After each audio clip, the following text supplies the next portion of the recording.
Olá, amigos. Mais uma vez, na presença de vocês, para tratar e tecer algumas considerações que eu julgo importantes dentro da nossa área. Há muitos anos, desde os primórdios da ortodontia, nós temos visto aquele esforço contínuo dos colegas no sentido de prover estabilidade aos seus tratamentos, nas suas finalizações ortodônticas.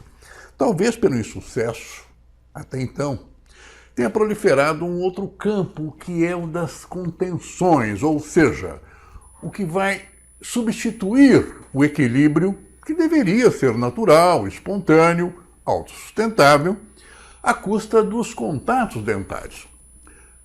Não custa lembrar que existem leis, muitas leis de equilíbrio que foram creditadas aos luminares da ortodontia.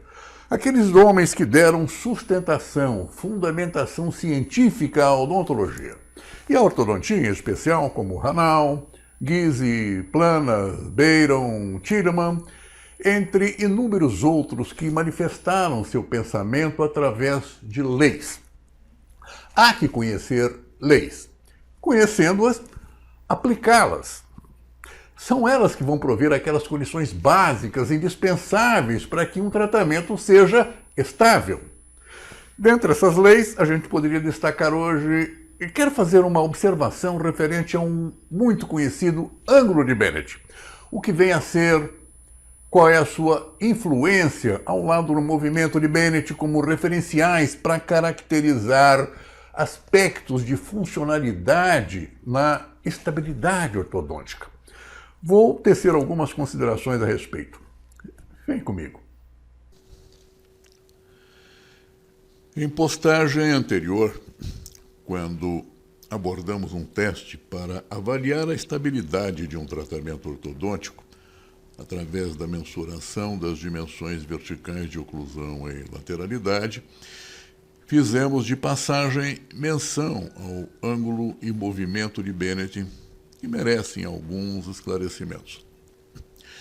Vamos exemplificar o que vem a ser um ângulo e movimento de Bennett com essa figura que vocês estão vendo.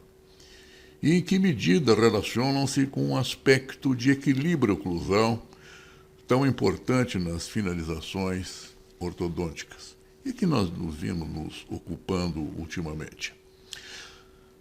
Suponhamos um movimento fisiológico de mastigação para o lado direito, como a figura está sugerindo, com esse delineado pontilhado.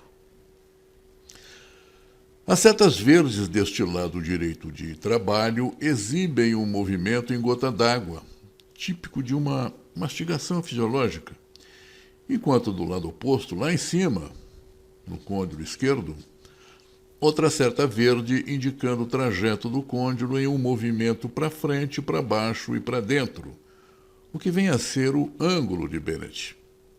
Já no lado oposto de trabalho, vocês veem a seta verde na vertente externa do côndilo, indicando um trajeto lateral e algo para trás, caracterizando o movimento de Bennett. Já as setas azuis representam esses mesmos movimentos quando a mastigação se processa do lado oposto, pois ela deve ser sempre fisiologicamente alternada, e as vermelhas, na região anterior e posterior dos côndilos, os movimentos e abertura e fechamento, no processo normalmente de corte dos alimentos. Vamos demonstrar graficamente tais movimentos assinalando um ponto na parte superior do côndilo esquerdo, por exemplo, aqui, e um trajeto pontilhado, sagitalmente como vem. À medida que o côndilo movimenta-se para frente e para baixo, ocupa esta posição, trajeto que exibe com o ângulo anterior, isto que vem a ser um ângulo de Bennett. Já para o lado oposto de trabalho, observem o ponto sobre a superfície do côndilo direito, com o pontilhado apenas para referenciar. O movimento de trabalho se fará para o lado e para trás,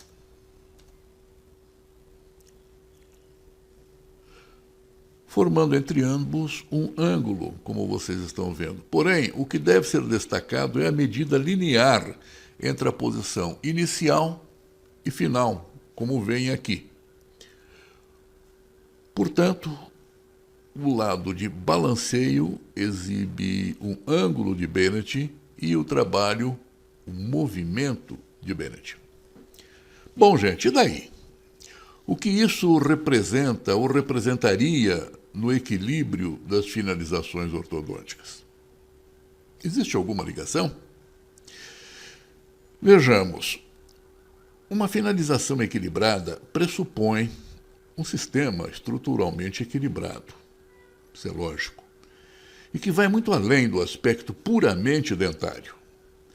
Pressupõe angulações e movimentos de Bennett simétricos, uma vez que são uma imagem especular dos contatos dentários nos movimentos excêntricos, que devem ser naturalmente também simétricos, tais como os ângulos funcionais mastigatório-planas, os chamados AFMPs, que são fundamentais para conferir um padrão de excelência para a mastigação, para a função mastigatória. E como esta pressupõe contatos dentários adequados, desvios deste padrão também sugerem contatos anômalos, esses sim, responsáveis por provocar desequilíbrio, compensações e recidivas pós-tratamento. Vejamos agora aquele mesmo caso clínico que expusemos no vídeo anterior. Lembrando, trata-se de paciente adulto e padrão 2, que tanto pode representar uma relação dentoalveolar, como a de Engel, como uma relação esqueletal, como a do presente caso clínico. Esse diagnóstico, gente, diferencial, é fundamental. Pois bem, após o tratamento, cujo resultado como esse, onde alinhamento, nivelamento e intercuspidações foram alcançadas por seja qual for a técnica empregada, não importa, se lentamente, rapidinho, não importa. Pode parecer à primeira vista que o objetivo final foi atingido, mas será que esse aspecto estático em oclusão cêntrica pode de fato representar alguma coisa? Ou querer dizer alguma coisa? Tal como no vídeo anterior, quando testamos o equilíbrio estrutural medindo as dimensões verticais de oclusão e lateralidade, neste vamos testar o equilíbrio segundo outros parâmetros, um pouco mais sofisticados. Reanalisemos essa oclusão cêntrica. Cá está. Façamos um movimento que reproduz uma mastigação fisiológica típica de um onívoro, ou seja, com uma lateroprotrusão, que naturalmente é diferente de um animal carnívoro, cujo movimento é apenas em charneira ou abertura e fechamento, apenas verticais, sem qualquer lateralidade. Mas, voltamos ao nosso caso. As ATMs humanas trabalham desta forma, movimentos lateroprotrusivos, são fisiológicos. E como podemos qualificar e quantificar de maneira reproduzível tais movimentos? Com o uso do articulador semiajustável. No caso, um Dentatus ARL com mesa incisal ajustável, para registrar ângulos em lateralidade. Esse movimento para o lado de trabalho esquerdo exibe uma inclinação angular, suponhamos, seja de uns 30 graus.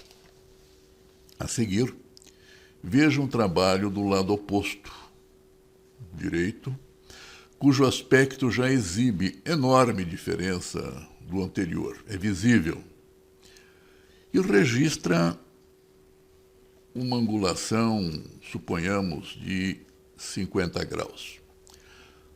Portanto, estamos diante de uma assimetria nos ângulos funcionais mastigatórios, os quais, à semelhança do que ocorre com ângulos e movimentos de Bennett, são indicativos seguros de uma função patológica oriunda de um desequilíbrio estrutural, uma falta de sinergismo entre a forma e situação do plano oclusal, com as trajetórias condilares, ao lado de um descompasso com as alturas cuspídeas, curva de decolagem e trajetória dos incisivos.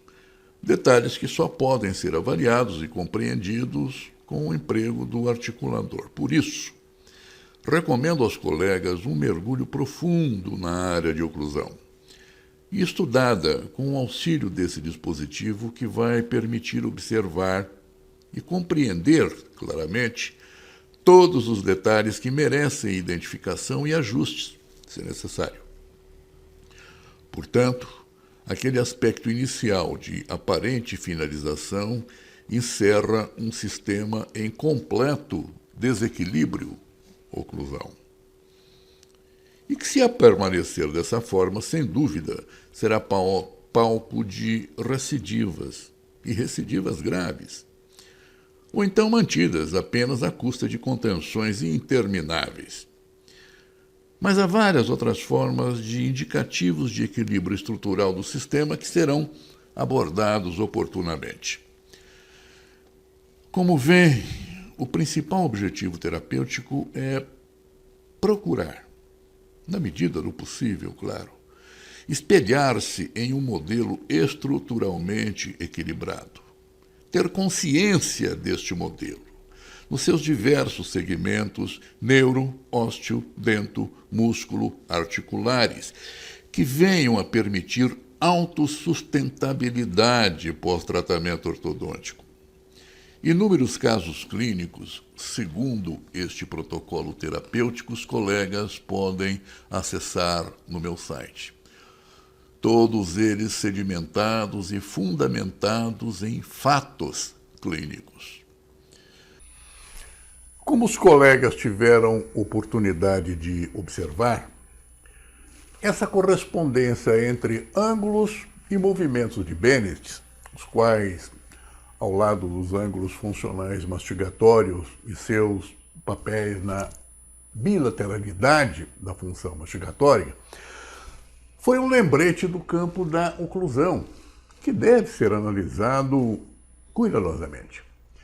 Na realidade, as leis que fundamentam o equilíbrio precisam ser abordadas.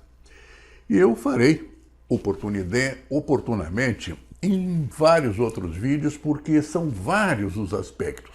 E a necessidade para desenvolver cada um deles exige um enfoque adequado.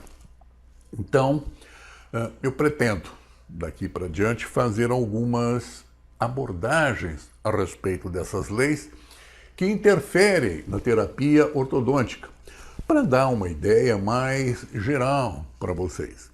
E, ao mesmo tempo, convidá-los a visitar meu canal do YouTube, onde encontrarão uma galeria de vídeos onde inúmeros casos clínicos são apresentados e finalizados, segundo essa orientação e segundo esse princípio de funcionalidade de finalização. Eu os convido a visitar e fazer parte desse grupo de colegas que acompanha regularmente essas publicações. Estarei aguardando e muito feliz com a presença de vocês. Forte abraço.